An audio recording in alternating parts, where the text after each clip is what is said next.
A couple of women, single women, have a unique approach to finding a husband. They're traveling across the country, get this, blogging about their dating experiences, all in an effort to get hitched.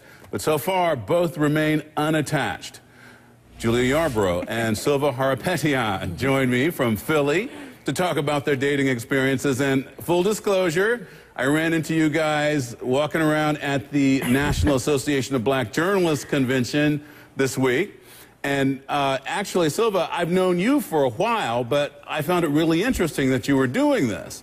And given all this, though, you guys have been doing this for a year and still no husband. I mean, is this disappointment, or has it just sort of turned into a business and it's going to be perpetual, more or less?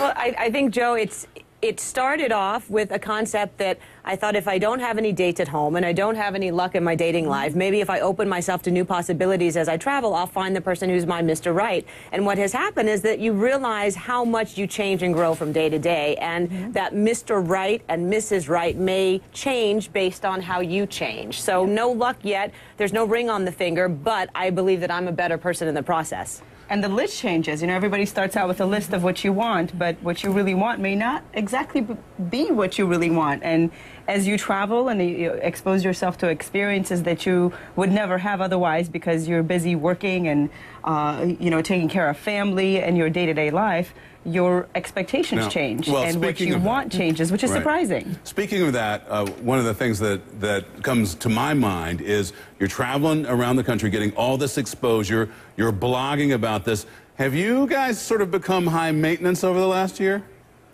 The opposite. The opposite. Can I just say that as we travel, when we're living out of one bag in the car, you really can't be high maintenance. But I think what's happened is that we've changed, and we continue to hear from our fans and followers about different advice, suggestion, tips in terms of dating and what it takes as an individual to be in a good relationship. And so we just continually learn. Are we high maintenance? No. We're probably more low maintenance than ever before because we've simplified our lives in order to open ourselves to new possibilities and new challenges. Do you tell guys that you might actually end up on our blog? Because that seems to me it would change the way a guy behaves.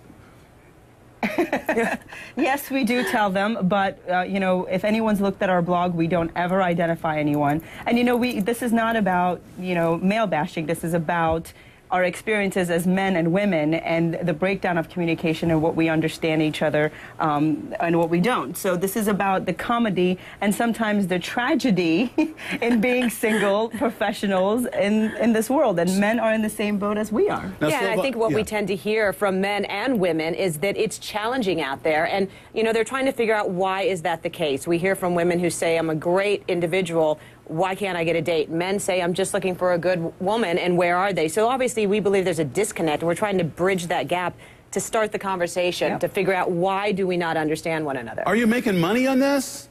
I mean, how are you making money? Do you get money, you know, ads on your blog, or how's it work? I know you're both journalists.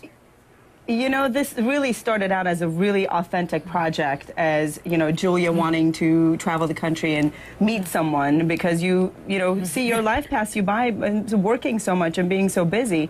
And it kind of turned into something more interesting because the more we travel, the more we talk to people, the more we realize everyone is in the same boat. It's just that our locations are different. So we now know that we're onto something. So we've started a conversation and people are talking about it. And, you know, the more we talk about it, maybe we will understand each other a little better. We do have some ads on our website. We're in a process of writing a book.